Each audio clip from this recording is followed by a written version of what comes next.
Hansi ফ্লিকের কৌশলী ফুটবলে বার্সার কাছে পাত্তাই পেল না বরুশিয়া ডর্টমুন্ড। চ্যাম্পিয়ন্স লিগের কোয়ার্টার ফাইনালের প্রথম লেগে ৪-০ গোলে জিতে সেমিফাইনালে এক পা দিয়ে রাখল বার্সেলোনা।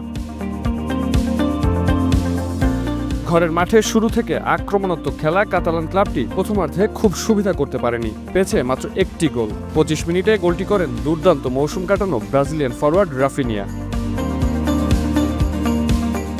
ম্যাচের আগেই সতর্কবার্তা দিয়ে ডর্টমুন্ড কোচ নিকো কোভাস বলেছিলেন, এই বার্সেলোনা ভয়ঙ্কর হয়ে উঠতে পারে যে কোনো সময়। এই সতর্কতা কাজে আসেনি একটুও। বিরতির পর বার্সার আক্রমণের ঝড়ে উড়ে গেল জার্মান ক্লাবটি। ৪৮ মিনিটে দ্বিতীয়ার্ধে গোলের শুরুটা করেন পোলিশ স্ট্রাইকার রবার্ট লেভানডস্কি। প্রতিপক্ষের চাপ সামলাতে হিমশিম খাওয়া ডর্টমুন্ড তৃতীয় গোলটি হজম করে ৬৬ মিনিটে। এবারেও লেওয়া ম্যাজিক, পেয়ে যান জোড়া গোল। বার্সা এগিয়ে যায় ৩-০-তে। পুরো ম্যাচে দুটি ছড়ানো লামিন ইয়ামালকে খালি হাতে ফিরতে দেননি ফুটবল বিধাতা। ৭৭ মিনিটে ডর্টমুন্ডের কফিনে শেষ পেরেকটি ঠুকে দেন এই তরুণ তুর্কি।